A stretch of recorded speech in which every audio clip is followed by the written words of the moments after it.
Uttarakhand lecturer की इस video series में आपका स्वागत है। आज जो हमारा टॉपिक रहेगा वो रहेगा इनसे रिलेटेड कुछ क्वेश्चंस मेरे पास हैं और उनको मैं सॉल्व करके आपको दिखाऊंगा। देखिए पहला क्वेश्चन है the eigen values of this matrix the eigen vector of this matrix corresponding to these eigen values. ये आइगन वैल्यूज हैं और मुझे आइगन वेक्टर चाहिए। अब देखिए प्रॉब्लम में हमारे पास ये क्वेश्चन दे रखा है, how to check these are eigen vectors. ये आइगन वेक्टर है, कैसे चेक किया जाए। इसे चेक करने का एक आसान तरीका है, मैंने आपको कहा था Ax is equal to lambda X. तो suppose it is x, x means eigen vector और A हमारे पास मैट्रिक्स है। मैंने मान लिया A है, A is 1 1 -1 and 1। Eigen vector आपका ये है -1 एंड दिस इज आयोटा, ये आइगन वेक्टर है। तो आपका जो आंसर आएगा वो ये होना चाहिए लैम्डा, जिस आइगन वैल्यू के लिए निकाला गया है। क्योंकि मैं कैलकुलेट तो नहीं कर रहा, तो और ये आंसर होना चाहिए -1 एंड आयोटा ये। तो नाउ कैलकुलेट दीज, हम इसे कैलकुलेट करते हैं। First row into first column की मल्टीप्लाई होगी तो हमारे पास क्या होगा, -1 iota, second row into first column तो +1, क्या हो जाएगा +1 एंड प्लस आयोटा। नाउ अब हम क्या करेंगे कि हमारे पास ये आइगन वैल्यूज हैं तो हम ये कॉमन ले लेते हैं, इनमें से 1 प्लस आयोटा कॉमन ले लेते हैं। 1 प्लस आयोटा कॉमन लिया तो यहाँ पर जो हमारी टर्म बची, 1 प्लस आयोटा तो इसमें था नहीं, तो 1 प्लस आयोटा अगर हमने कॉमन लिया होगा तो 1 plus iota upon 1 plus iota, मेरे पास ये टर्म बच गई है ना, और ये 1 हो गया। तो अब देखिए अगर ये टर्म थी तो ये 1 तो पॉसिबल नहीं, मुझे ये चाहिए था। तो सपोज ये नहीं हो सकता, ये ऐसा पॉसिबल नहीं है, तो मैं कॉमन ये ले रहा हूँ, 1 माइनस आयोटा कॉमन ले रहा हूँ, 1 माइनस आयोटा। तो मेरे पास जो टर्म बनेगी वो इस तरह से, 1 माइनस आयोटा कॉमन लेने पर यहाँ पर बचेगा मेरे पास -1 और 1 plus iota upon 1 minus iota, ये टर्म बची मेरे। तो ये -1 तो मेरी प्रॉब्लम को सॉल्व कर रहा है, तो -1 है, इसको मैं सॉल्व कर लेता हूँ। 1 plus iota upon 1 minus iota की मैंने ऊपर नीचे मल्टीप्लाई कर दी 1 प्लस आयोटा से, ये भी 1 प्लस आयोटा, तो ये क्या हो जाएगा 1 स्क्वायर प्लस 1, तो ये बन जाएगा। और ये 1 प्लस आयोटा का होल स्क्वायर क्या बनेगा, 1 स्क्वायर प्लस आयोटा स्क्वायर -1 होता है, -1, 1 स्क्वायर तो 1 हो गया, -1 हो गया एंड प्लस 2 आयोटा अपॉन 2, तो 2 से 2 कैंसिल हो गया, मेरे पास आयोटा आ गया। तो दिस इज इसका जो आंसर मैंने निकाला आपके पास, ये -1 और ये आयोटा, तो मेरे पास जो आंसर आ गया -1 आयोटा कॉमन लेने पर जो आंसर आया -1 और आयोटा। तो यही मतलब ये जो आइगन वेक्टर है ये वाला, इस आइगन वैल्यू के लिए है, ये मुझे पता चला।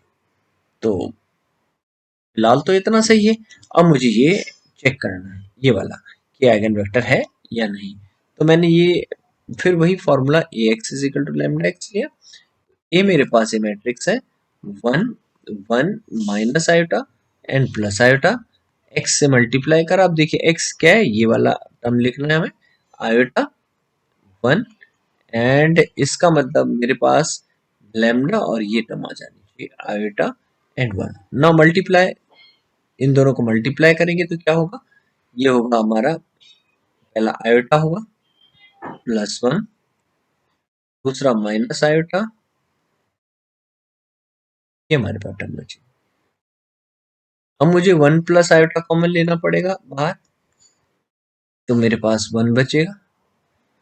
लेकिन मुझे क्या बचाना है, मुझे बचाना है ऊपर आयोटा, और ये टर्म तो मेरी चली जा चुकी है, ये इसको सेटिस्फाई कर रही है, तो इसका मतलब ये वाली टर्म होगी, तो ये मैंने कॉमन ले ली। अब ये टर्म मैंने कॉमन ले ली तो ऊपर 1 बच रहा है जो कि मुझे आयोटा चाहिए, और नीचे जो टर्म बच रही है वो मेरी ये बच रही है, क्या, minus iota +1 upon iota plus one, ये टर्म बच रही है। तो मेरे पास जो ये टर्म बच रही है, मैंने इनको सॉल्व भी करा तो मेरा काम बनता हुआ नजर मुझे नहीं आ रहा। तो आंसर यहाँ पर होगा, आंसर इन दोनों में से ये वाली टर्म तो देखिए ये आंसर की उसमें है, तो इसे हमने ले लिया आंसर। ये चाहे माइनस कहीं भी हो चल जाएगा, माइनस मैंने कॉमन ले लिया, तो ये वाली टर्म भी यहाँ है। ये वाला नहीं बन पा रहा क्योंकि मैं इससे सॉल्व करता हूँ। तो माइनस मेरे पास जो क्वेश्चन है, माइनस आयोटा से मैंने ऊपर नीचे मल्टीप्लाई करा तो यहाँ 2 आ जाएगा और इसका होल स्क्वायर आएगा। तो आयोटा स्क्वायर -1 होता है, तो ये कैंसिल हो जाएगा, -2 आयोटा अपॉन 2, तो माइनस आयोटा मेरे पास आया। तो मेरे पास जो वैल्यू आई है वो 1 प्लस लैम्डा 1 माइनस आयोटा आई। मुझे वैल्यू कुछ इस तरह से चाहिए थी। क्या वैल्यू चाहिए थी? Iota plus 1। ये मेरा वन आंसर सही नहीं है। वन आंसर सही नहीं है, तो अब दूसरे आंसर की तरफ हम चलते हैं। देखिए इसमें देखिएगा, ये आपका मैच करता हुआ नजर आ रहा है। तो यहाँ से इनमें जो आंसर हो सकता है 1 माइनस आयोटा, और ये वाला आंसर तो हो नहीं सकता, ये वाला आंसर नहीं हो सकता क्योंकि मुझे इस तरह का चाहिए। हम चेक करते हैं, इसको चेक करते हैं और देखते हैं। देखिए ये तो साइन आगे पीछे हो सकता है, -1 मैंने कॉमन ले लिया तो 1 प्लस आयोटा माइनस आयोटा बन गया। अब इससे आप मैट्रिक्स मल्टीप्लाई कीजिए और चेक कीजिए, वैसे यही आंसर आपका राइट आंसर है। ये है 1 आयोटा माइनस आयोटा, सॉरी ये 1 है, और क्वेश्चन में हमारे पास आयोटा -1 है। मल्टीप्लाई कीजिए, फर्स्ट रो फर्स्ट कॉलम से मल्टीप्लाई कीजिए, क्या बनेगा आपके पास? आयोटा -1, दूसरा माइनस आयोटा एंड -1। इसके लिए हमने वो कैलकुलेट कर दिया था, तो 1 प्लस आयोटा मैं कॉमन ले रहा हूँ, तो 1 प्लस आयोटा कॉमन लिया तो मेरा यहाँ +1 आ गया नीचे, और ये टर्म मेरे पास आई, सॉरी ये जो टर्म लिखी ये -1 होगी, 1 प्लस आयोटा कॉमन लेने पे -1 होगी। ये जो टर्म है हमारी, ये लैम्डा आनी चाहिए ना यहाँ पे, तभी तो मैंने मल्टीप्लाई किया है, पर दैट इज, तो यहाँ पर जो टर्म है आयोटा -1 अपॉन आयोटा +1। अब देखिए ये टर्म तो मेरी मैच कर रही है, ये -1 है, यहाँ मुझे इसे आयोटा चाहिए, सॉल्व कीजिए। मैंने माइनस आयोटा आयोटा +1, मैंने आयोटा माइनस वन से ऊपर नीचे मल्टीप्लाई कर, iota -1 whole square upon iota square -1 होता है, और ये -1 रह गई, -1 का स्क्वायर प्लस है -1 का स्क्वायर यानी 1 हो गया।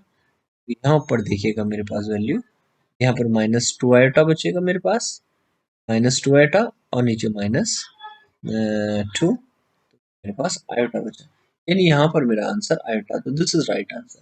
तो मेरे पास 1 प्लस आयोटा इंटू ये क्या टर्म बन गई, ये मेरे पास जो टर्म बनी ये कैंसिल होकर मेरे पास आयोटा आई, और ये माइनस। देखिए ये सही है, राइट आंसर है, ये तो मैंने पहले ही सही निकाल दिया था। तो इस तरह से मैं कह सकता हूँ कि this B answer is right answer. Next question की तरफ हम चलते हैं। मेरे पास ये है, ये पूछ रहा है कि इनमें से रॉन्ग कौन सा आंसर है। ए मैट्रिक्स गिवन है, तो मुझे कैरेक्टरिस्टिक इक्वेशन निकालनी है, तो कैरेक्टरिस्टिक इक्वेशन का फॉर्मूला होता है a minus lambda is equal to 0, यानी ये वाला राइट आंसर है, ये तो है। लेकिन मैंने अब यहाँ पूछ रहा है लेटेंट रूट माने कैरेक्टरिस्टिक रूट, तो हम इसे सॉल्व करते हैं। a यानी डिटर्मिनेंट निकालेंगे, डायगोनल से ये माइनस कर दिया, h g 0 b minus lambda f 0 0 c minus lambda, और इसको सॉल्व करा, या पर ट्रायंगुलर मैट्रिक्स है तो इसके डायगोनल एलिमेंट्स ही इसके आइगन वैल्यूज होंगी या लेटेंट रूट होंगे। तो क्या वैल्यू हो जाएगी? लैम्डा की value a b and c होगी, तो ये राइट आंसर है, ये भी राइट है, ये रॉन्ग है, इसमें ये लेटेंट रूट नहीं हो सकते। कैरेक्टरिस्टिक इक्वेशन हमने ये लिखी है, तो ये, तो यहाँ पर राइट ये है, लेकिन हमें क्वेश्चन में ये टिक करना है, ये रॉन्ग है इसमें।